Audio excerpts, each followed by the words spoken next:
Bismillahirrahmanirrahim. Alhamdulillahilladzi khalaqal mauta wal hayata liyabluwakum ayyukum ahsanu amala wa huwal azizul ghafur.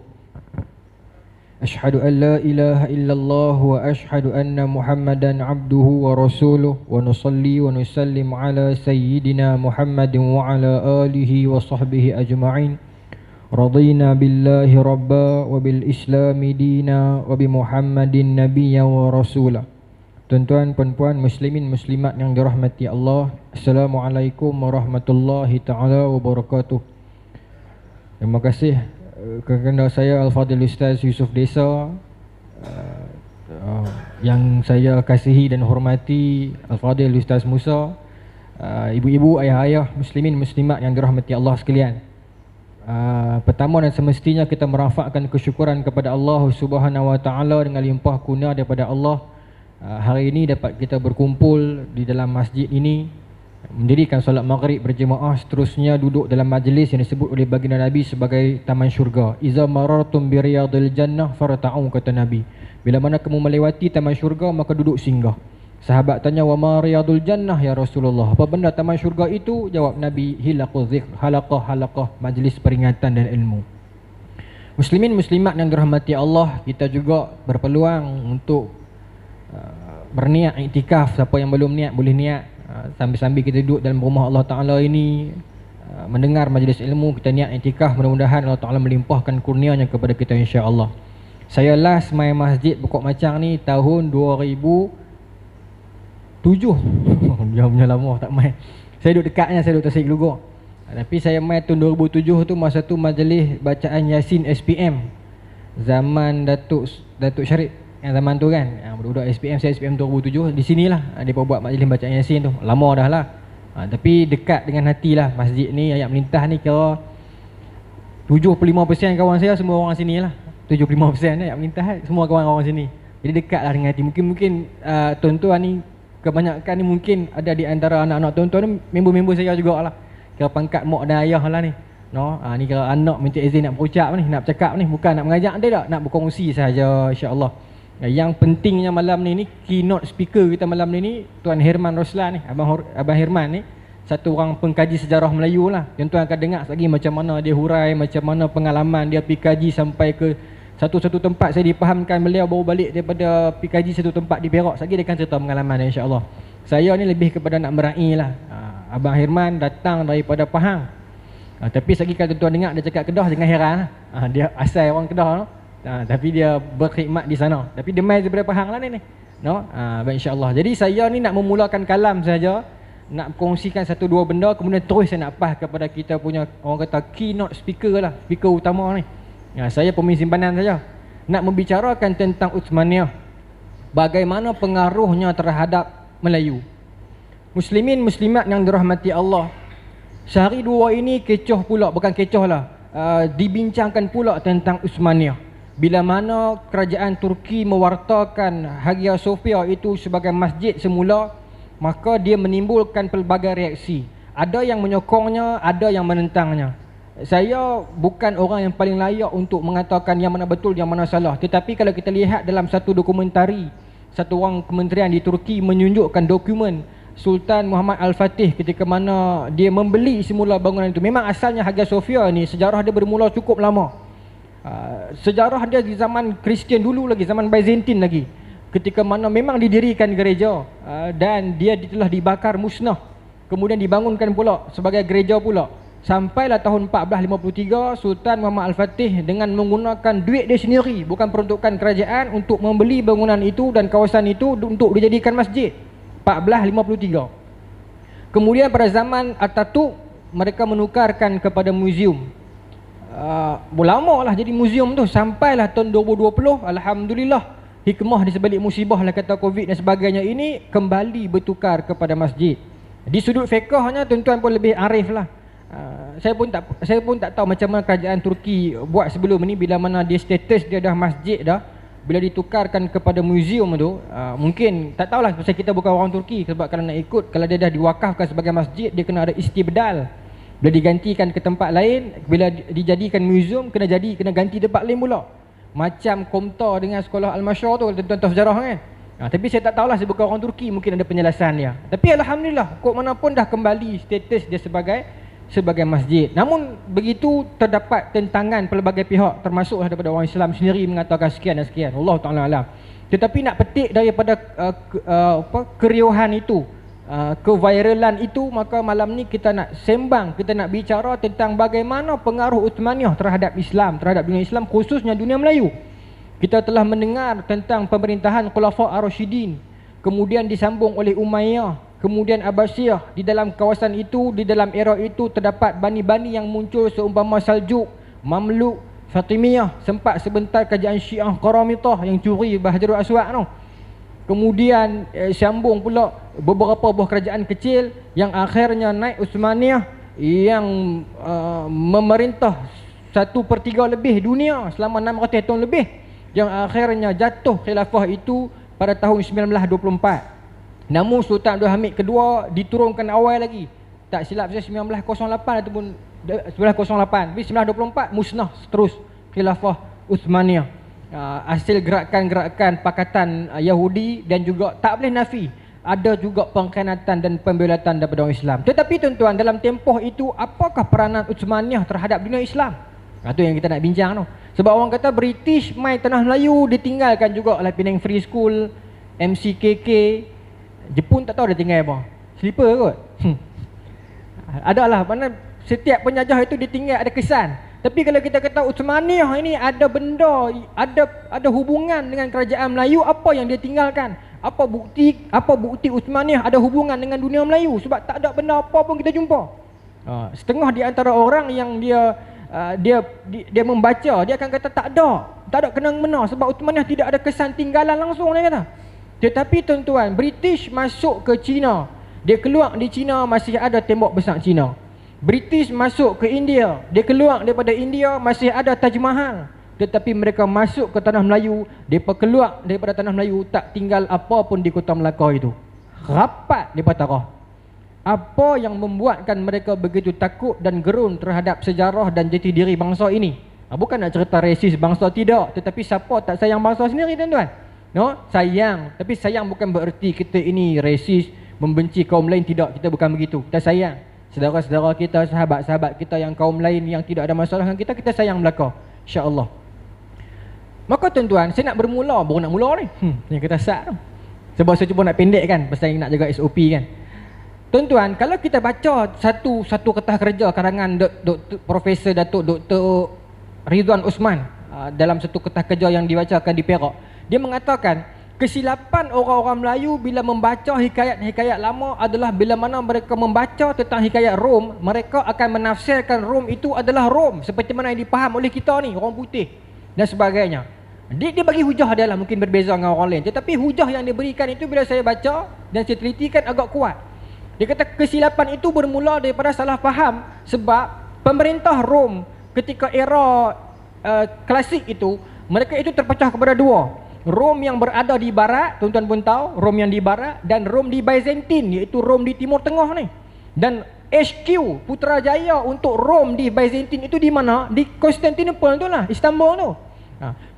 Dan masa era itu orang Melayu sudah mula menulis. Maka bila sebut tentang Rom, mereka akan refer tentang orang putih lah, dia pada faham kata orang putih. Namun setelah 1453, bila mana Constantinople dibebaskan oleh Sultan Muhammad Al-Fatih, bila mana karya itu terus ditulis Rom, sebenarnya penulis bukan merujuk kepada orang putih, tetapi merujuk kepada Uthmaniyah. Jadi pengaruh Uthmaniyah di dalam kerajaan Melayu begitu besar. Bahkan kalau kita baca dalam satu kertas kerja karangan Muhammad, satu orang perempuan tu, Hawa Saleh apa nama dia, dia menceritakan bagaimana ini kajian dia mengatakan hikayat Merong Mahawangsa yang menceritakan tentang Kesultanan Rom yang nak menikah dengan puteri Cina itu berkaitan dengan Kesultanan Uthmaniyah. Sebab itu dia ada pengaruh-pengaruh Islam yang mana lagi borong tu jumpa Nabi Sulaiman, kemudian nak bagi tak menikah pula puteri Cina dengan anak Raja Rom itu. Sedangkan Rom yang dimaksudkan itu adalah Rom Uthmaniyah, bukan Rom yang kita faham kata orang putih tu. Sebab itulah mereka bernikah dan sebagainya. Kalau ikut dalam hikayat itu lagi panjang cerita dia. Puteri itu dicolek oleh burung Garuda kan. Disembunyikan di Pulau Langkawi. Kemudian akhirnya mereka menikah di sana dekat gua cerita nama gua tu. Panjanglah cerita hikayat tu. Sebab menurut pengarang dan pengkaji ini, latar itu dalam 1800 hingga 1820. Baik, yang pertama. Yang keduanya, bila kita faham macam tu, kita baru tahu, bila kita dah faham ada sebahagian Rom yang merujuk kepada Uthmaniyah, maka di situ timbul para ahli sejarah yang mengatakan kalau demikian, kemungkinan besar bila kita mengatakan Kesultanan Melayu ini datang daripada Empayar Rom, merujuk kepada bukan Rom orang putih, tetapi Rom Uthmaniyah itu, Kesultanan itu. Kerana itu sampai hari ini kita menggalas nama Sultan. Ini istilah Sultan, ini istilah Turki, bukan istilah kita. Raja semua ni istilah India lama, tetapi istilah Sultan, istilah Turki, kita memakainya. Maka itu pun telah menjadi tanda betapa pengaruhnya Turki itu kepada kita. Baik, saya nak baca satu hikayat. Saya tak ingat panjang, saya nak petik satu rangkap ya. Saya dan catik di sini tadi. Hikayat tentang Rom, tentang raja-raja Rom ni, tetapi dalam bahasa Melayu. Tuan-tuan tengok macam mana dihuraikan tentang kerajaan Rom. Saya baca sikit nah. Adapun negeri Rom itu besar. Bermula masjid dalam negeri Setambul itu selaksa 862 butir banyaknya. Tu dia, laksa pun naik. Laksa ni maknanya dalam bahasa Melayu kuno bermaksud 10,000. Bermaksud masjid dalam negeri Rom itu 10,862 butir banyaknya. Kalau Rom itu merujuk kepada negara orang putih, mana mungkin datang masjid sampai 10,000? Maka ini menjadi hujah kepada ahli sejarah mengatakan Rom yang direfer oleh penulis dulu itu adalah Uthmaniyah, yang mereka salah faham. Byzantine itu ketika mana itu Islam dah ambil dah, mereka duk sangka Rom lagi. Ataupun mereka dah faham Islam dah, cuma duk panggil Rom lagi. Macam tu. Baik. Maka tuan-tuan, panjang lagi nah. Dan rumah negeri itu telaga pintu gerbang itu 2 butir di dalam dan luar, dan di balai derma pun demikian juga. Ni panjang cerita ni, dia cerita pasal satu-satu pintu dan sempadan negeri itu. Tapi saya nak bagi kita bukti yang kata masjid tadi tu. Sampai 10,280 buah masjid. Kalau dikatakan Rom itu adalah orang putih, di situ ada persoalannya. Kemudian, ketika mana membicarakan tentang hikayat Hang Tuah. Kalau tuan-tuan baca hikayat Hang Tuah, di sana ada cerita Hang Tuah pernah pergi ke Rom, menghadap Raja Rom nak minta beli senjata. Tetapi kalau tuan-tuan baca hikayat itu sampai sekarang tuan-tuan boleh beli dapat. Dia kata Hang Tuah jumpa dengan Sultan Rom ketika itu. Sultan Rom masa tu nama dia Sultan Murtada Alauddin Shah. Main mana orang putih nama lagu tu, kan? Bila kita kaji balik, para pengkaji hikayat Rom ini, antaranya nama Kasim Ahmad kan, mengatakan dalam era itu lebih kurang 14 lebih. Era itu era sebelum 1453, 1400 lebih, era Sultan Murad. Sultan Murad ini adalah ayah Sultan Muhammad Al-Fatih. Maka bermaksud, kalau benar hikayat ini bermaksud Hang Tuah pernah berurusan dengan Uthmaniyah, khususnya ayah Sultan Muhammad Al-Fatih. Tapi hari ini kita tak tahu sejarah itu, kerana kita duk faham ada orang mengatakan Hang Tuah tak wujud dan sebagainya. Tetapi rupanya kalau benar, maka telah ada urusan itu. Satu. Yang kedua, di sebalik cerita ini kita faham kata Uthmaniyah mengiktiraf Kesultanan Melaka kerana dia jual, dia willing untuk jual. Bermaksud kalau orang biasa-biasa nak beli tak jual. Tapi bila dia bagi dan jual senjata itu, bermaksud dia iktiraf kerajaan itu sebagai sebuah kerajaan di bawah dia. Baik. Kemudian, kalau kita baca hikayat Mahkota Alam, saya suka baca hikayat-hikayat ni, seronok sejarah kita kan. Dia ceritakan Kesultanan Aceh ketika mana berdepan dengan Belanda, mereka masih menyimpan dan mengguna pakai meriam-meriam milik Uthmaniyah yang dihadiahkan kepada Aceh. Ini dalam hikayat Mahkota Alam. Kenapa Ustaz nak kena sebut semua hikayat ni Ustaz? Kok tuan-tuan nak pergi cari beli, baca, silakan. Saya sebut sumber saya. Saya tak mau cerita, tak mau. Biar tuan-tuan dengar sumber saya, tuan-tuan boleh baca sendiri. Kemudian, kalau kita baca dalam hikayat Raja-Raja Aceh, ataupun setengah refer sebagai hikayat Aceh, menceritakan ketika mana Sultan Rom ataupun Raja Rom sakit. Raja Rom satu hari dia sakit. Dia sakit, kemudian dia pergi berubat merata dah, tak ada ubat, sampai satu orang disebut sebagai tabib ataupun doktor ini memberitahu, sakit tuanku cuma boleh diubati dengan 2 jenis penawar, iaitu salilatul tura dengan salilatul kafur.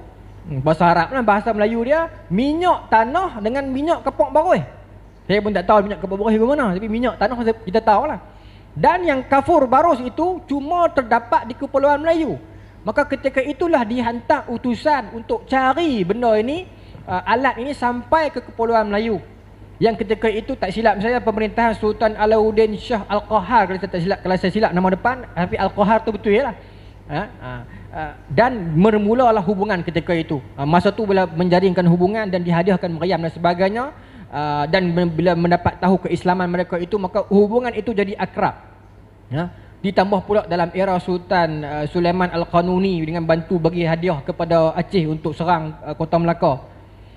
Bila runtuh Kota Melaka, papan di Jawa kami dirikan, kita duk baca pantun tu kan. Itu bukan pantun saja tu, itu sejarah. Bila Melaka telah jatuh ke tangan Portugis, orang-orang di Kepulauan Jawa ini bangkit untuk serang Melaka. Serang Melaka dalam arti kata bukan serang orang Melayu Melaka, tetapi serang orang Portugis yang berada di Melaka.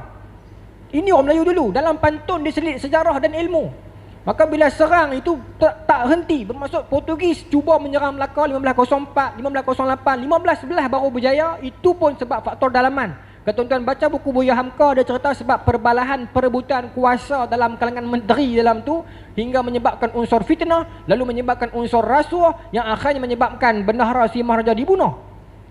Dan bila Portugis menyerang Melaka 1511, rakyat jadi memberontak sebab orang kata apa, rebel. Orang putih kata rebel, orang Melayu kata macam bebai kat sekat raja pasal bunuh bendahara si Maharaja tanpa alasan yang kukuh. Maka mereka tak mau bangkit berjuang. Maka Portugis dapat berjaya masuk mematahkan armada Melaka. Masa tu Melaka cuma kena pakai tentera-tentera upahan. Sebelum tu 1504, 1508 dengan mudah Melaka dapat mengusir Portugis. Bermaksud perpecahan Melayu ini hanya membuka pintu terhadap musuh-musuh untuk masuk. Sekarang parti politik Melayu berapa banyak dekat Malaysia? Takut sebut benda ni. Tapi tak apalah, saya tak sebut mana-mana kan. Berlambak. Akan berpecah lagi, tuan-tuan tengok lepas ni. Akan muncul satu lagi parti baru pula. Apa keuntungan kita dengan benda ni?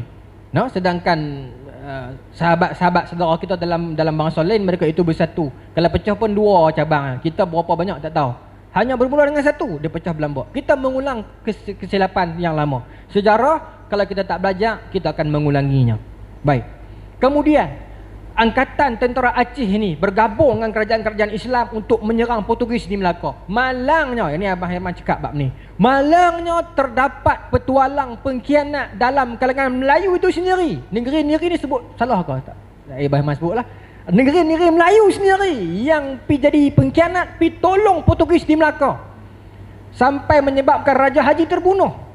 Ini sejarah Melayu yang Raja Haji menyebutkan dalam catatan dia, ada bangsaku ini muka Melayu hati Belanda, muka Melayu hati Inggeris. Itu yang Piramli buat gambar Sarjan Hasan tu. Khabat Saleh Kamil, nama dia apa dalam tu? Buang. Kan? Buang. Muka Melayu hati Jepun. Lepas tu dia buat nama Buang. Mau duk buang orang perangai ni. Ada dah di situ. Maka tuan-tuan, kerajaan Islam Aceh, kemudian selepas era itu Sultan Iskandar Muda. Kalau kita baca dalam Allahumma salli ala Muhammad, Bustan As-Salatin, Syekh Nuruddin Araniri, dia mengatakan Sultan Iskandar Muda menyerang Johor, menyerang Pahang. Kita jangan sangka serang sama-sama Islam lagu nak bunuh, serang berpecah sama Islam, tidak. Tetapi kerana selagi aku tak serang, selagi tu hampa tak bangkit tahan Melaka, maka dia serang, tarik masuk bawah dia. Ketika mana dia menyerang Pahang lah, dia berjumpa anak dia tu, Sultan Iskandar Sani tu.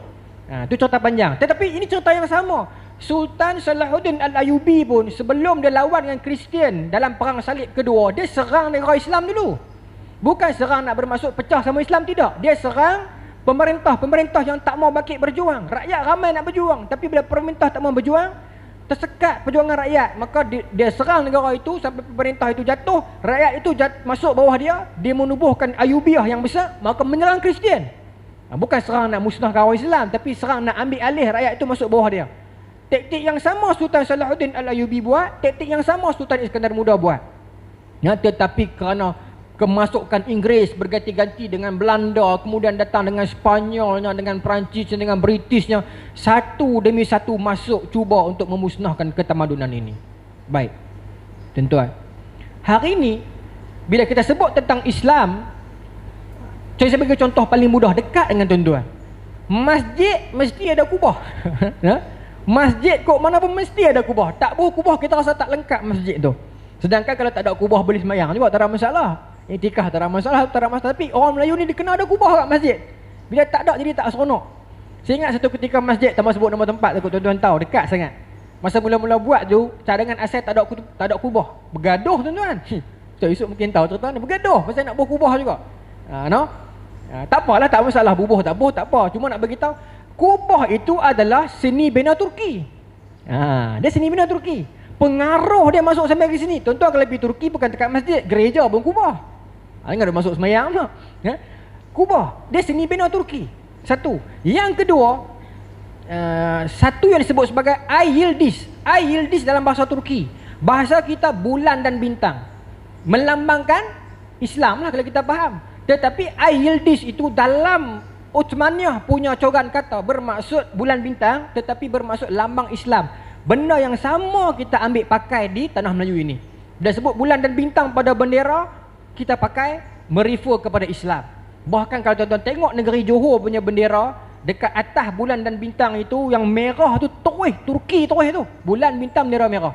Cuma yang tu ada pengaruh Sultan Muhammad Bakar yang lebih kemudian, zaman Pan Islamis. Itu saya Abah Hilman akan sambung. Baik. Yang kedua. Yang ketiganya tuan-tuan, satu benda yang disebut sebagai fez. Fez ini tuan-tuan pakai selalu. Fez ini dipakai oleh rakyat India yang peluk Islam dalam tahun 1857 bila kejatuhan dinasti Mughal. Mereka nak bernaung di bawah siapa masa tu? Mereka mengharapkan bantuan Turki. Maka untuk membezakan orang yang nak Turki dengan orang yang tak mau Turki Uthmaniyah, maka yang mahukan kepimpinan Uthmaniyah untuk datang membela orang Islam di India, mereka memakai fez. F-E-Z, saya tak tahu bunyi dia fez ke fiz, tapi F-E-Z ejaan dia. Fez tu apa Ustaz? Songkok yang tuan-tuan nak pakai tu. Itu fez. Sampai hari ni kita pakai, malah dijadikan kebudayaan kita. Itu asalnya Turki. Cuma adalah perbezaan bentuk sikit lebih kurang. Baik. Dan akhirnya tuan-tuan, bermula dalam polemik penghujung era Arab mula nak berpecah, nak keluar daripada Uthmaniyah. Saya nak pergi ke situ, saya nak tutup moyang tu. Maka datanglah geng-geng British untuk menghasut seperti Lawrence of Arabia dan sebagainya, dan gerakan Muhammad bin Abdul Wahab daripada dalam, taklid nak nafikan Syarif Hussein, Syarif Ghalib, Muhammad As-Saud, yang akhirnya menyebabkan terkeluar Jaziratul Arab daripada Turki, melemahkan Turki. Sebelum itu kita kena awal lagi 1824, Inggeris Belanda. Nak beritahu, nak melemahkan Turki daripada dalam, kena tackle hak luar-luar ni dulu, bagi terendah buang, baru senang nak musnahkan daripada dalam. Seringkasnya di penghujung era Turki itu, dipenuhi oleh orang-orang yang berpemikiran sekular. Kaum ketika itu yang berfikiran liberal sekular. Ini diterjemahkan oleh Allahyarham Tan Sri P. Ramlee dalam filem beliau Tiga Abdul. Sikit ya, bila Tan Sri P. Ramlee buat gambar tu, dia gambarkan suasana itu dipenuhi oleh bangunan-bangunan yang berkubah. Kebetulan ke? Iskandar. Kebetulan ke? Adakah kena mengenang dengan Istanbul ataupun tidak? Dua. Mungkin kebetulan Ustaz. Nama yang kaya tu Ismet Ulam Raja. Ismet tu tuan tahu, Ismet tu nama Turki ya. Kalau nak kata kebetulan mungkin satu dua benda, tapi kalau semua benda tally, adakah itu kebetulan atau memang Tan Sri P. Ramlee Allahyarham nak bagi mesej kepada kita? Tetapi mesej latar yang cuba disampaikan oleh Allahyarham dalam filem itu adalah plot dia era hujung Turki. Sebab apa? Dia gambarkan ketika itu Ismet yang sangat penat. Ini contoh pun tahu sejarah ni, yang dipenuhi, sebab tu telefon tak berhentikan. Beritahu Ismet punya, Ismet kan. Nak beritahu seboknya Uthmaniyah masa tu kaya. Tetapi masa tu anak-anak dia ni tunggu masa yang nak ngempas harta dia ni. Datanglah Sadik Segaraga dan sebagainya nak merosakkan dia. Tapi saya tak mau pergi sejauh tu. Saya nak pergi sikit ni. Masa dua scene ni saya nak share. Dua scene ni, dua babak ya. Satu, masa anak Sadik Segaraga mai rumah yang ada jadam yang jaga dekat pintu kan. Nama apa? Abang nama orang Sadik Segaraga. Tak ada dalam list. Dari petang abang tak mau mai. Dia suruh duit kan. Dia suruh duit baru panggil nama Hamidah, Hasidah, jalan dah kata tu kan. Dia nak beritahu rasuh dah berleluasa dalam Uthmaniyah masa tu. Dia bawa duit dalam poket tu. Satu. Yang kedua, bila yang atas Abdul Wahab salam, okey. Mai Abdul Wahab dia tak mau salam. Tu ingat tak scene tu? Dia tak mau salam dengan Seniwati Allahumma salli Muhammad, apa nama dia? Sarimah. Hebat dia sekarang, alim dia kan sekarang. Dia tak mau salam kan? Sebab dia nak mempertahankan Uthmaniyah punya keislaman tu. Tetapi apa kata Ismail Ulam Raja? Ini bukan negeri Jepun, nak pakai tunduk-tunduk. Mesti salam. Nampak? Nak beritahu dah masuk dah unsur liberal sekular masa tu. Islam, salam tak ada masalah. Ini bukan negeri Jepun nak tunduk-tunduk. Salam dah. Yang ketiga, pemakaian masa tu tuan-tuan tengok, dan sambutan hari jadi Ismail Ulam Raja, apa dia buat? Bakar pula dah. Potong kek. Itu nak beritahu unsur barat telah masuk. Pemodenan, pembudayaan barat telah masuk ke dalam Turki penghujung era Uthmaniyah. Sebab tu bahasa dia potong kek, dia berkata apa? Allah selamatkan kamu. Dia patut sangka hak tu boleh menjadi penyelamat Turki dalam berdepan krisis era hujung Perang Dunia Pertama tu. Tetapi akhirnya rupanya perkara itulah yang meranapkan Turki. Sebelum nak keperanaban tu, betul tak bahasa saya ni? Sebelum nak ranap tu, Sultan Abdul Hamid kedua boleh hidu dah. Perangai-perangai menteri-menteri dia ni yang nampak barat sangat ni. Maka ketika itulah dia menggagaskan pan-Islamism. Masa tu dia menggagaskan benda tu. Antara tokoh-tokoh besar yang terlibat, Jamaluddin Al-Afghani, Syed Qutb, Rashid Ridha dan sebagainya. Dan tokoh-tokoh itu sampai ke tanah Melayu. Kita akan cerita sekejap lagi. Dan idea, kena berhenti dah apa? Saya nak tutup dengan ni. Dan tuan-tuan, ada masa itulah bermula hubungan Turki Uthmaniyah dengan Johor. Sultan Abu Bakar pergi sana untuk bincang idea pan-Islamism yang dimasuk mai tu. Tetapi gagasan itu berkembang. Pan-Islamism ini apa? Dia cuba untuk berhadapan dengan pemodenan dunia tetapi mengekalkan keislaman. Era pan-Islamism itulah yang menyebabkan lahirnya tokoh-tokoh cendekiawan Islam yang moden tetapi tak mengabaikan keislaman mereka. Mula membincangkan tentang institut of mengaji agama ni, duduk bersila menadah, kita pakai meja, kita pakai periksa, buat sistem. Masa mula-mula bertengkar juga. Sebab masa tu bertengkar juga tuan-tuan. Nak berhadapan dengan orang-orang yang dia kata ini semua benda barat ni.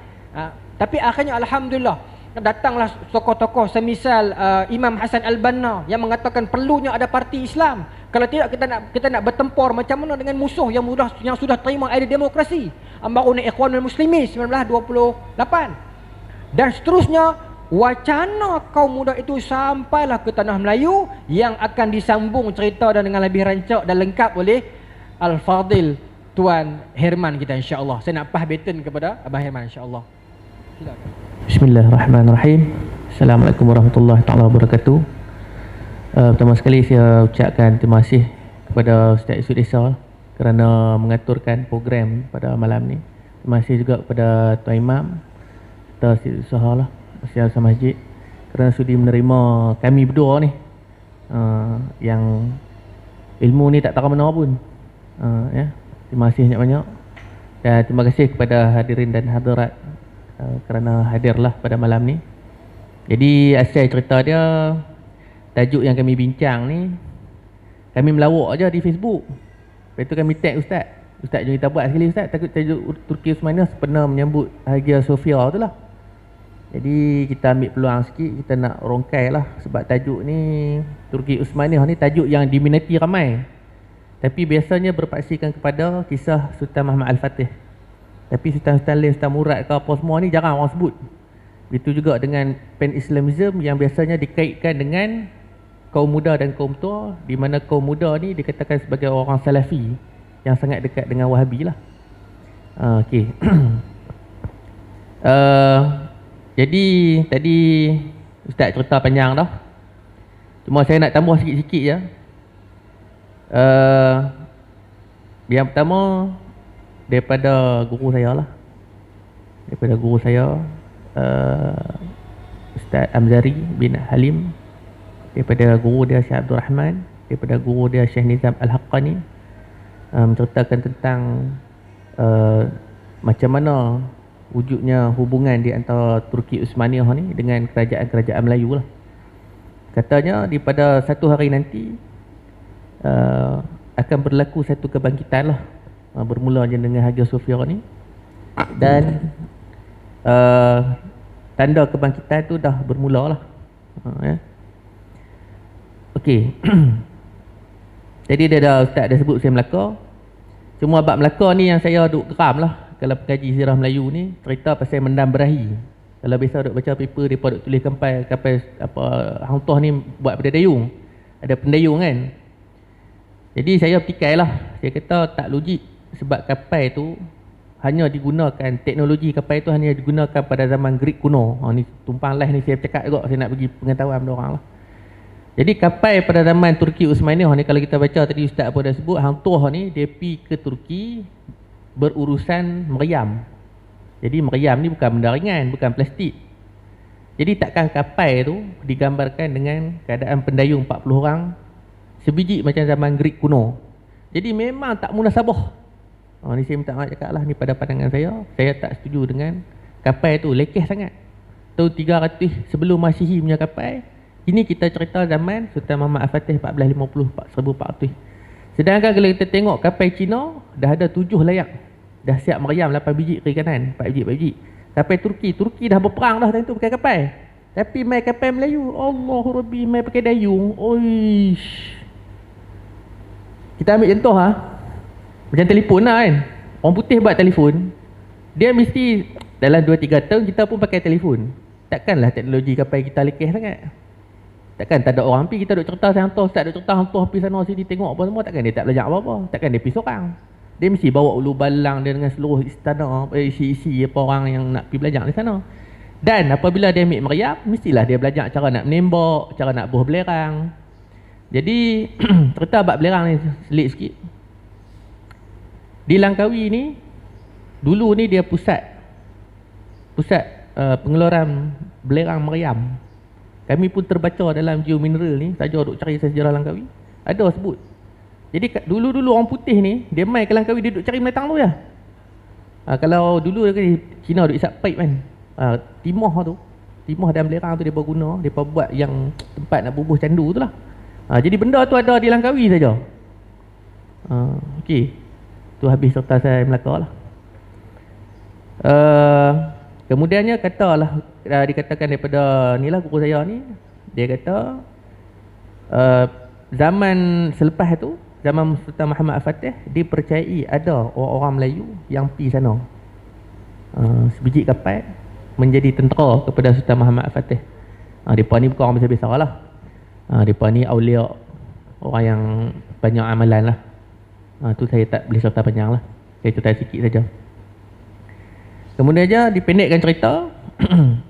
Pada zaman, menurut cerita dia juga, masa zaman Lawrence of Arabia, masa tu dia kata, menurut guru dia, masa tu Mekah tutup. Masa duk berlaku rampasan kuasa di Saudi ni, Mekah tutup, orang semua tak boleh masuk.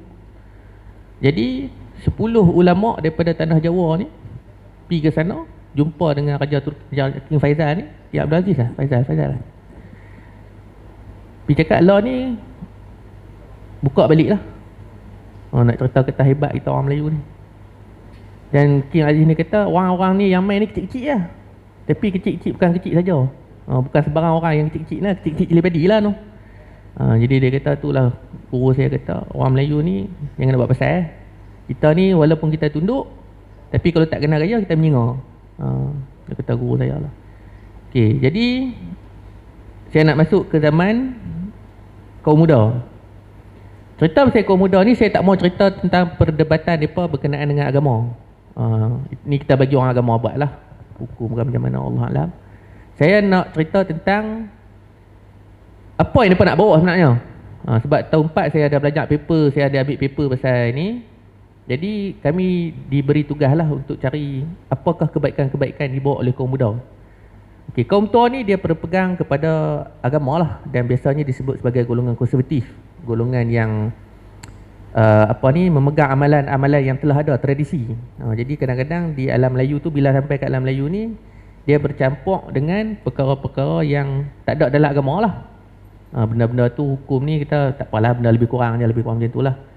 Jadi walaupun ada perdebatan di antara kaum muda dengan kaum tua ni, tapi apa yang mereka nak bawa, kalau saya duk baca lah daripada syarah Muhammad Ali Ridha, Syekh Jalaluddin Al-Afghani, mereka kata Islam ni takkan maju hanya semata-mata agama. Kita duk main, memang kita kena percaya Allah Ta'ala kan, tapi kita kena berusaha. Dia kata jatuhnya kita ni, Islam ni, jatuhnya Empire Turki pasal Turki dah tak maju, dah tak ada teknologi terbaru. Sedangkan orang kafir ni dia duk main dengan teknologi baru. Kan kita Islam ni sampai zaman Sultan Muhammad Fatih lah, dengan keluar meriam sekuti punya besar tu, orang satu dunia terkejut. Habis sampai dia wafat, habis tak ada lah. Dengan jatuhnya kerajaan Granada di Spanyol tu, Alhambra kan, bisa dengar kan, Alhambra. Betapa majunya mereka dengan ilmunya dan sebagainya. Tiba-tiba sampai ke zaman tahun 1800 tu, Turki ni dah mula hilang daripada radar lah, walaupun dia masih berkuasa. Tetapi kemajuan dia sebagai ataupun pesaing dia dalam kekuasaan militer, dia empire, dia kena jadi militer lah, kuat, tentera dia kuat. Jadi start pada zaman tu, keupayaan tu dah hilang. Jadi benda ni yang disyarahkan oleh Syekh Jalaluddin Al-Afghani. Dia duduk berjalan daripada Afghanistan, dia pergi ke Mekah apa semua ni, dia duduk cerita ke Mesir apa semua. Dia kata Islam ni takkan maju hanya semata-mata agama. Bukan dia tolak agama, tapi kena faham bahawa kalau tak ada teknologi, kita tak boleh lawan. Lah ni kita duk cerita Facebook, kita duk marah Yahudi, padahal Facebook Yahudi buat. Apa orang Islam buat untuk lawan Facebook? Nak bersaing. Sedangkan orang Islam ni lebih ramai daripada orang bukan Islam. Macam kita duk cerita pasal kemajuan Islam dalam perniagaan. Saya suka duk ceramah, saya duk live seorang-seorang, saya duk beletak seorang-seorang. Saya kata, kita ni kat Malaysia lebih kurang 32 juta. Orang Melayu ada 18 juta. Saya bagi contoh lah, 18 juta. Saya kata 1 juta yang berniaga. Daripada 18 juta ni, 1 juta orang Melayu berniaga. Ada 17 juta baki ni. 17 juta ni bagi seorang RM1 kepada 1 juta ni, bukankah kita akan ada 1 juta orang Melayu yang kaya? Tapi apa orang Islam, orang Melayu buat? Apa yang pimpah? Benda ni yang dibawa oleh kaum muda. Daripada pandangan dia, bukan pada sudut agama, saya tak mau bahas agama. Tapi benda inilah yang dibawa. Maknanya nak mempentingkan masyarakat bahawa kalau kita tidak bersaing dalam hal-hal dunia, maka kita ketinggalan. Redha kena redha, betul kita kena cari redha Allah. Betul kita kena zuhud, kita kena berserah pada Allah Ta'ala. Tapi bukankah kita dianjurkan supaya berusaha? Benda inilah yang ditekankan oleh kaum muda, oleh Syekh Al-Hadi dalam majalah Guru 1935. Kemudiannya diterbitkan di dalam buku Progresif Melayu oleh A. Talib Ahmad, buku kulit warna hijau tu. Boleh baca lah kumpulan penulisan Syekh Al-Hadi ni, orang Pulau Pinang dia pun. Dia kata hari ni kita duduk di Kalang Street di Singapura. Apabila masuknya Cina, tanah-tanah ni jadi mahal. Pasal mereka duduk laum saing, Cina duduk penik-penik harga. Sekarang kita dah pindah ke Victorian Street. Victorian Street ni belakang pulau. Adakah satu hari nanti kita akan pindah ke Papua New Guinea? Ni cerita tahun 35. Lepas 50 tahun, tahun 85, mana pergi orang Melayu Singapura? Ni persoalan yang kita kena duk fikir ni. Agama-agama lah. Tapi hak dunia ni kena fikir sama. Pasal hak dunia ni kita nak tinggal untuk generasi kita, anak-anak kita. Hari ni mungkin ada sebilangan daripada kita, dulu Tok Wan kaya, joy happy, sekupang pun tak tinggal. Kita sampai kita kesudah, kita duk cakap benda tu, maknanya kita tak bersetuju dengan tindakan dia. Kita tahu dah benda tu, tapi kita pula pergi sambung. Hampa pergi cari sendiri. Untuk apa faedah dia untuk agama? Apa faedah dia untuk bangsa kalau kita buat lagu tu? Dengan sangkaan kita bahawa kata atas dunia ni tak bagi manfaat atas kita. Pasal apa tak bagi manfaat? Mestilah bagi manfaat. Kemajuan teknologi, ilmu apa semua tu pun bagi manfaat kepada kita, bukan kepada kita saja, tetapi kepada semua generasi sampai hari kiamat. Ni benda-benda ni lah yang selalu disebut oleh kaum muda lah di alam Melayu ni lah. Dan kalau kita baca Muhammad Ali Ridha, orang Mesir, dia kata pasal Universiti Al-Azhar. Dia kata Universiti Al-Azhar ni adalah tempat orang belajar agama. Tapi pada ketika itu, ulama-ulama ni terlalu konservatif, terlalu berpegang kepada ajaran benda ni tak boleh, tak mau ada perubahan langsung. Kata lah. Kalau orang Kristian kata ortodok lah, Kristian ortodok kan. Dia kata dia pegang hak tu je. Apa-apa perubahan kita tak payah, kita redha je dengan Allah Ta'ala, kita biar je. Jadi Muhammad Ali Ridha kata, macam mana kita nak lawan British sedangkan British sudah menjadi penguasa di Mesir? Takkan kita nak tengok saja? Tapi British ni dia pandai. Orang putih ni, contoh jalan Melayu selalu duduk ceramah, tahun 1600 biasa dengar kan syarikat India Timur Inggeris. 1600 syarikat itu ditubuhkan dengan piagam daripada Ratu England. Tapi orang putih ni, Alexander Hamilton, dah sampai ke alam Melayu ni tahun 1580. Dia mai jadi spy. Dia mai tengok negeri Melayu. Dia kata okey, dia buat catatan, dia kata negeri ni ada timah, ada emas, ada sekian-sekian. Jadi dia balik dengan catatan tu, dia balik, maka tertubuhlah syarikat India Timur Inggeris. Tapi pasal apa tahun 1600 orang putih tak buat apa lagi? British ni tak buat apa lagi? Kenapa tahun 1776 barulah dia mai ke Pulau Pinang? Dia buat apa? Selama 100 tahun lebih tu, 176 tahun lah. 176 tahun tu dia buat apa? Orang putih ni. Sama juga dia dengan Turki.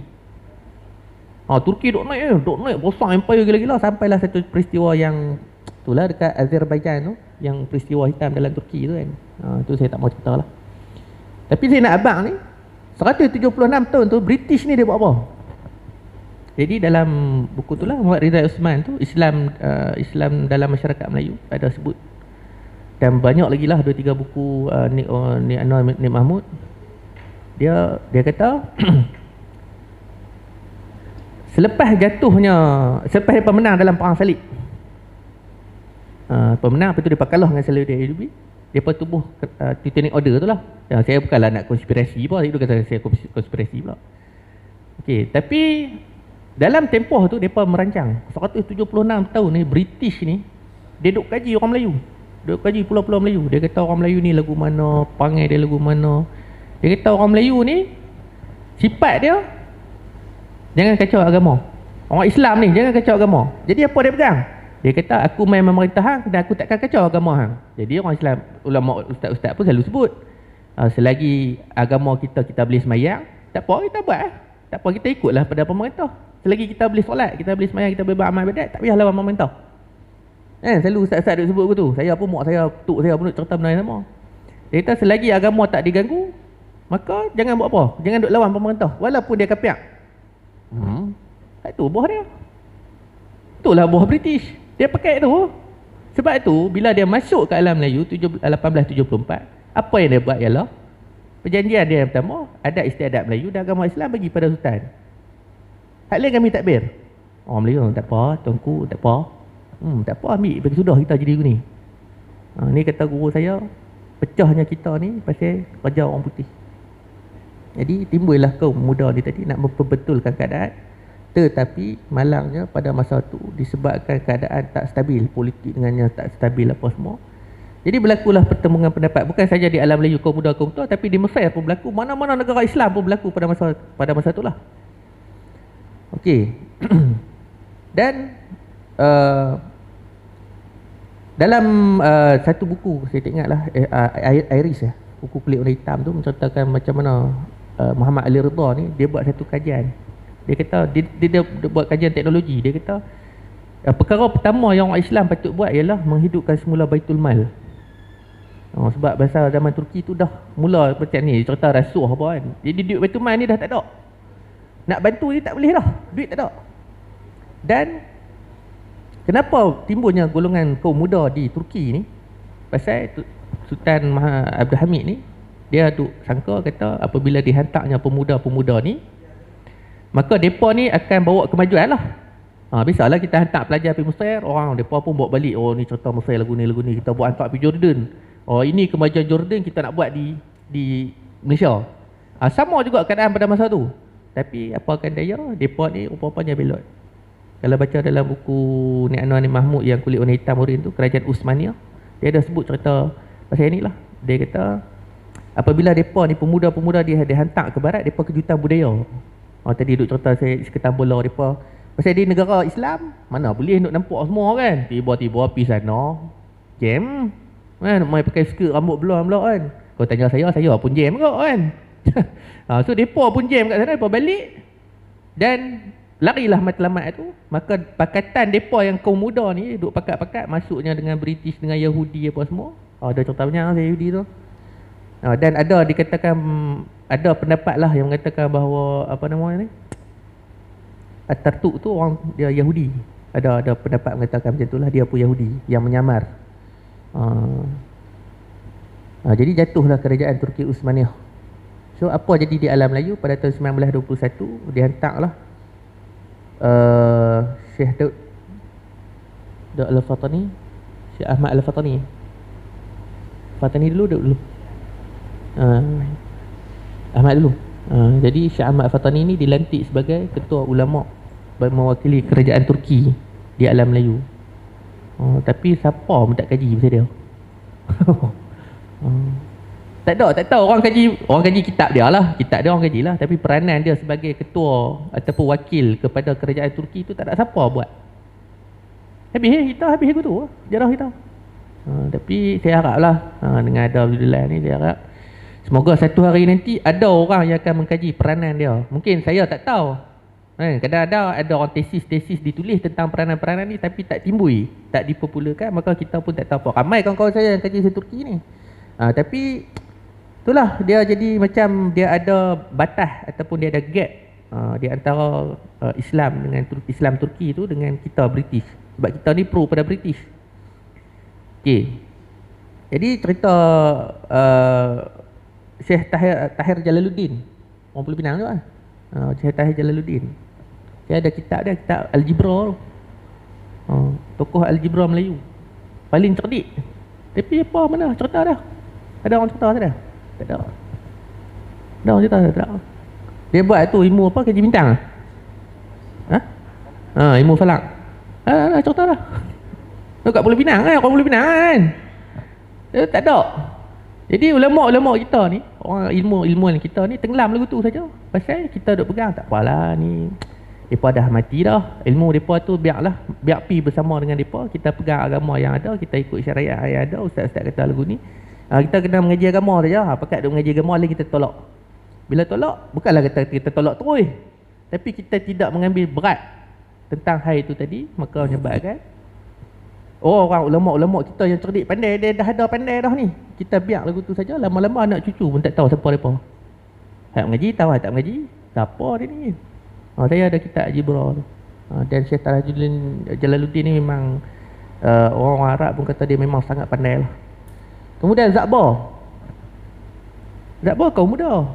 Tapi Zakbar ni dia pasal masa tu dah tekanan kuat. Jadi Zakbar memilih jalan untuk buat jalan diam lah, jalan pelan-pelan, ambil jalan lembut. Dia tulislah buku Falsafah Takdir.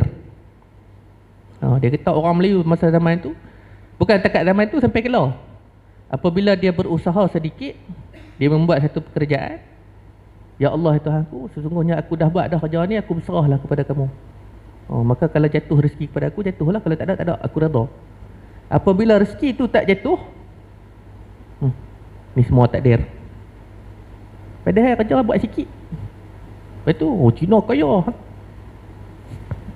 Cina kaya. Tengok Cina buat kerja lagu mana.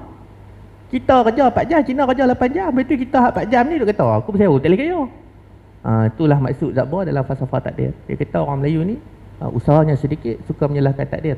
Tapi tidakkah mereka sedar bahawa apabila mereka menyalahkan takdir, maknanya mereka menyalahkan Allah Ta'ala.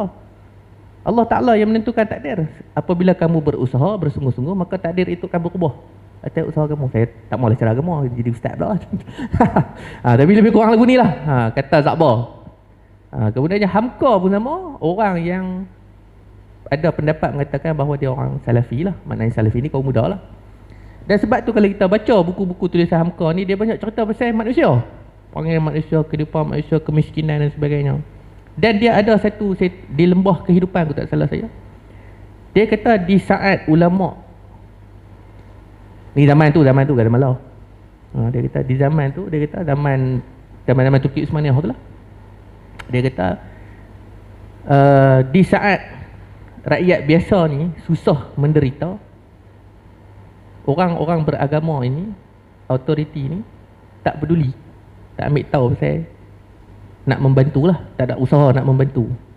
Tu bukan macam lah kita ada macam-macam lah. Macam Ustaz Yusuf duk usaha buat ni Baitul Mal lah, duk buat projek apa, koperasi apa semua ni, kesedaran tu ada.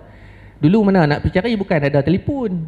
Kalau buat pun syarikat Islam, sama-sama mereka je lah kan, syarikat kecil, koperasi kecil. Tapi zaman lah ni dah ada kesedaran tu, maka buat. Tapi kata Hamka, pada zaman tu agama ni kata dipegang oleh ulama yang tak mau nak buat apa. Bukan tak mau buat apa, dia macam takut. Takut.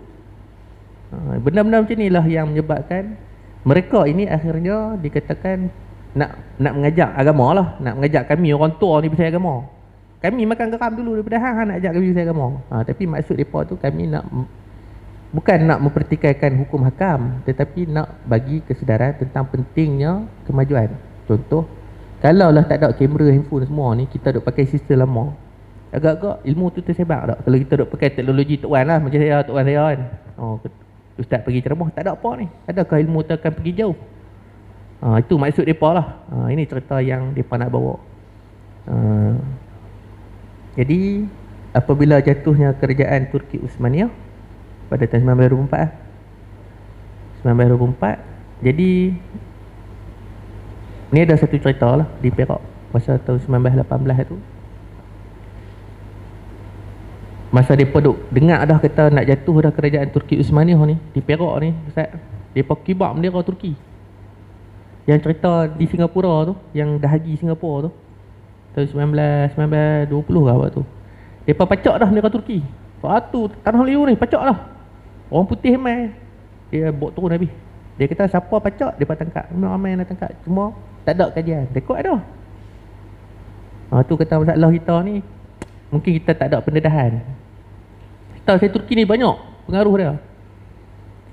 Jadi habis, bila dah habis Turki pun dah jatuh, mereka pun tepuk tangan. Kita tahun 1924, kita duk kalut dengan apa, dan tahun 1930 Great Depression, maknanya ekonomi dunia jatuh.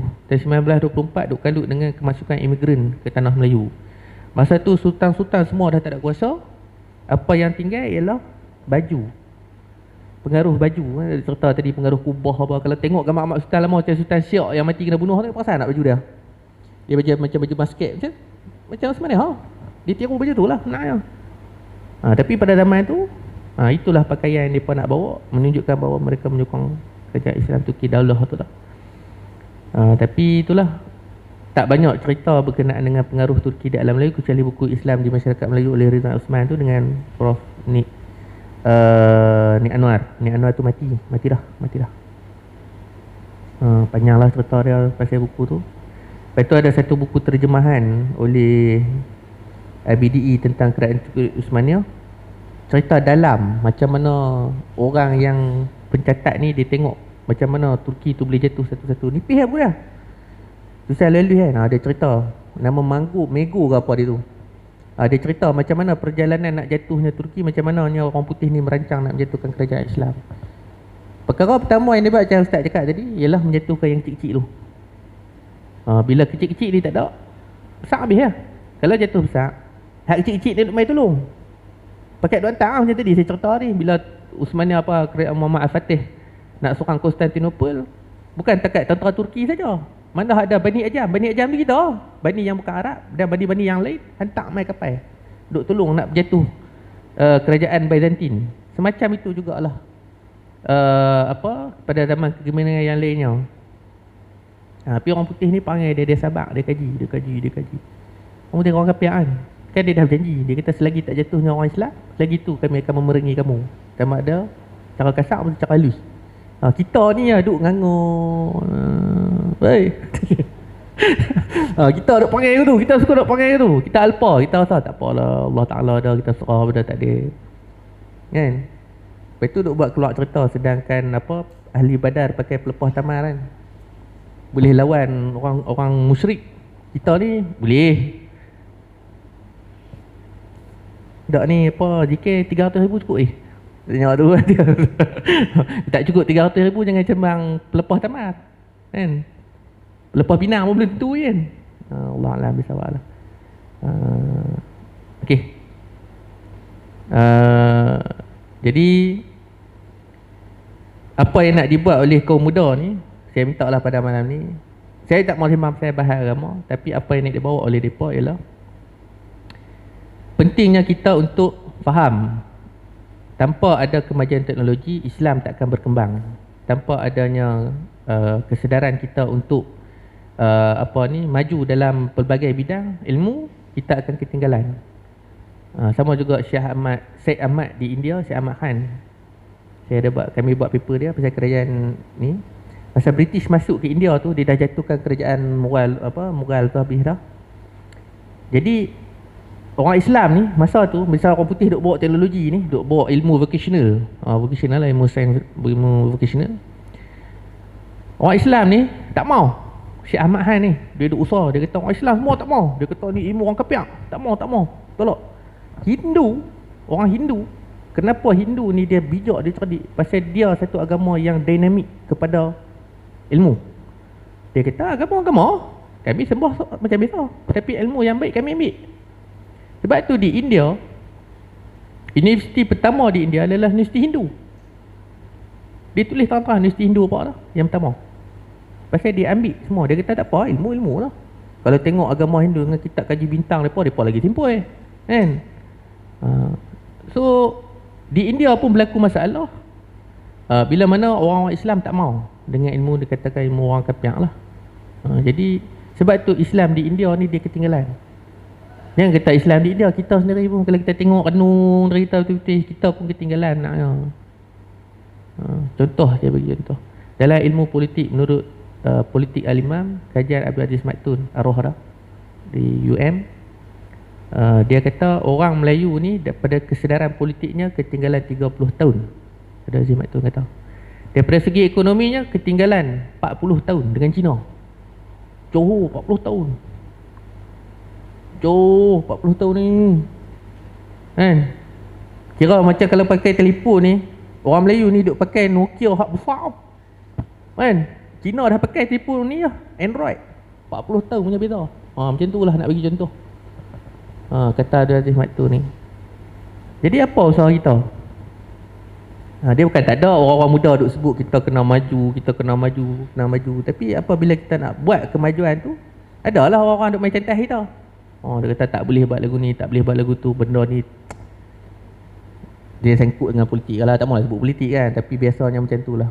So saya minta pada malam ni, pernahlah satu orang kata kat saya, dia kata masa hang belum sampai lagi hang nak cerita saya kemajuan, hang tunggu masa hang duduk tempat aku ni, hang ceritalah saya kemajuan tu. Dia orang yang cerita kat saya ni orang tua lah, yang duduk cakap kat saya ni. Dia kata Pak Long hidup tu zaman 80. Pak Long pakai Proton. Zaman saya ni, saya dah pakai Alphard. Beza kot teknologi tu kan. Takkan saya nak tunggu, saya nak ganti tempat Pak Long ni, saya nak bawa cerita Alphard ni kepada generasi yang mungkin dah pakai kereta terbang. Dia takkan sama. Macam itulah lebih kurang. Jadi kita cakap itu kita belah kan. Tuan-tuan cakap banyak-banyak sepak ni je. Lebih kurang tu. Ini maksud dia bahawa pemikiran kaum muda tu, selagi namanya orang muda, kaum muda tu tetap wujud. Apabila sampainya satu zaman macam saya ni, orang muda lah, saya, Ustaz Nazri, Ustaz Isuk dan kawan-kawan semua yang muda-muda ni, dan kita semua pernah muda ni, kita pernah lalu zaman muda tu, kita semua duk semangat nak betulkan bangsa. Tapi bila kita sampai satu tahap, saya kena lepas lah. Dulu saya duk tengok orang tua-tua apa semua, dan politik terutama, mereka ni tak mau lepas kuasa. Jadi mereka duk bawa cerita mereka lah, duk bawa nostalgia mereka. Sepatutnya apabila adanya orang muda, bagilah peluang. Sedangkan Sultan Muhammad Al-Fatih umur 16 kot kan. Bukan dia umur 70 dia pergi ambil Konstantinopel. Umur 16. Bapak dia tak boleh ambil, tapi dia tak ada Allah Ta'ala, umur 16 dia ambil. Dan berapa ramai pemuda-pemuda dalam sejarah dunia, macam Romulus yang buka kerajaan Rom. Romulus ni umur 24 buka kerajaan Rom yang pertama, yang masa buka mula-mula. Julius Caesar umur 38 ambil dah Mesir, jumpa Cleopatra. Bukan umur 70 dia pergi jumpa Cleopatra, tapi umur muda. Jadi orang muda ni dia ada tenaga, dia ada semangat visi dan misi dia nak buat. Tapi bukanlah saya kata orang tua ni kita kena tinggal, tak. Kita ambil dia sebagai orang-orang yang berhikmah, orang-orang ada hikmah, orang-orang ada nasihat, orang-orang yang memandang sesuatu keburukan tu dia boleh twist jadi kebaikan, ataupun benda-benda yang baik tu dia boleh tambah baik lagi. Jadi saya serah balik kepada Ustaz untuk penutup. Okey, Allah besar. Okay, terima kasih atas penerangan dan huraian penceritaan daripada Tuan Herman Roslan sebentar tadi. kita menyedari realiti sekarang ialah SOP kita kena jaga juga lah. Saya dipahamkan kita tak boleh lama. Sebagai penutupnya tuan-tuan, beginilah, tak puas sembang ni, nak kena panggil email lain ni. InsyaAllah.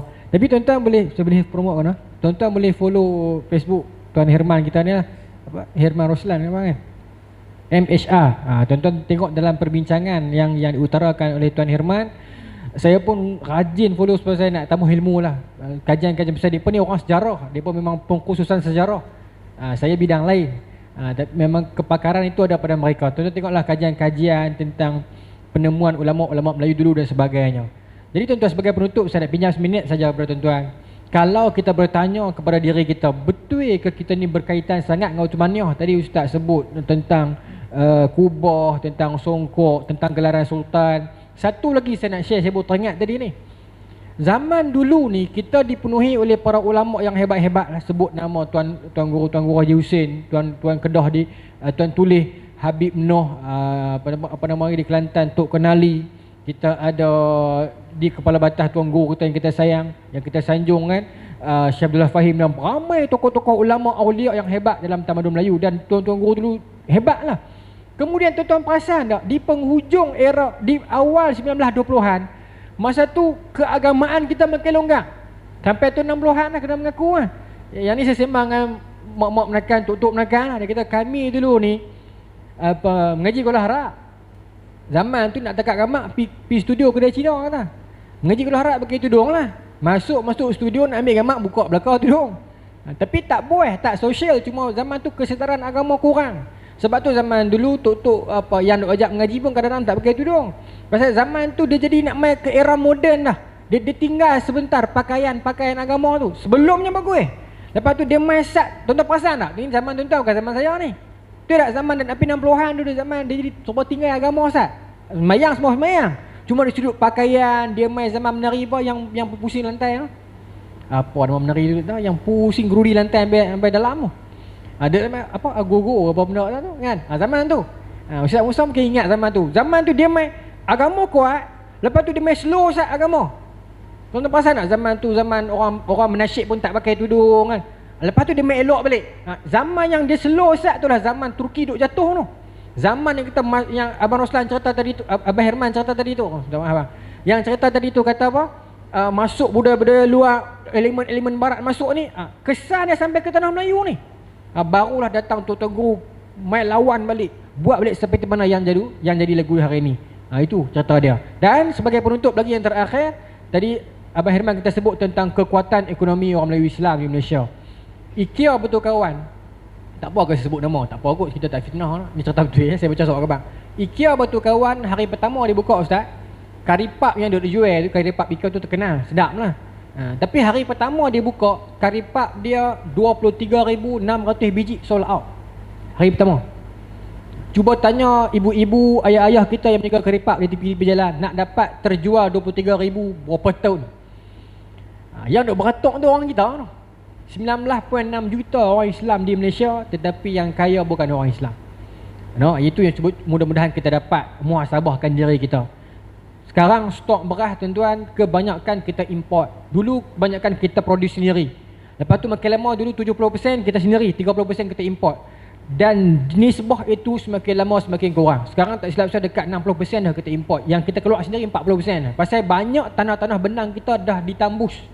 Anak cucu bergaduh berebut tanah, lah nak senang cerita, jual kat ni dan depa buat kerja, buat tempat depa lah. Maka sumber pengeluaran kita sendiri, makanan kita sendiri kita tahu keluar. Allah Ta'ala tunjuk sikitnya Covid. Bila berlaku Covid, tak boleh berlaku hubungan antara negara, masing-masing tutup pintu. Kita import paling kuat Thailand dengan Vietnam. Mana? Kalau depa tutup pintu, nak makan apa tuan-tuan? Ustaz, kita ada lagi 40%. Benang kita buat. Tunggu lah, sekampit RM100. Bila barang kurang, harga akan naik. Cuba kita nilai. Hari ini semakin lama semakin susut sawah padi kita. Pokok-pokok kita habis, makin lama makin kurang. Anak cucu kita tak kenal pokok dah tuan-tuan. Tak makan dah, pokok tak kenal dah. Berapa ramai anak cucu tuan-tuan yang pandai korek ni bahasa betul dia apa? Setting motor dengan pandai belah lembu. Motor dia pandai jaga ni, tapi lembu dia tak boleh jaga. Hilang habis dah kemanusiaan tu, hilang habis dah. cari balik, gali balik. Mudah-mudahan satu hari nanti kita akan kuat balik. Wallahu taala alam. Terima kasih banyak-banyak kepada para AJK, jawatan kuasa masjid yang sudi menerima kami, dan terima kasih juga saya sebagai wakil daripada penduduk Tasik Gelugok kepada Tuan Herman kita yang sanggup mai daripada Pahang. Kita doakan perjalanan beliau lancar dan mudah insya-Allah, dan mudah-mudahan apa yang kami kongsikan pada malam ini. Satu lagi terima kasih kepada Ustaz Yusof yang sediakan tempat buat kami, yang atok untuk kami, dan mudah-mudahan apa yang kita kongsikan pada malam ini sedikit sebanyak dapat menyuntik kita untuk memastikan jati diri bangsa ini tidak musnah. Sejarah ini kita cinta dan kita baca agar anak cucu kita pada masa depan tak lupa dan tak hilang Melayu daripada diri dan dada dia. Wallahu taala alam. Assalamualaikum warahmatullahi taala wabarakatuh.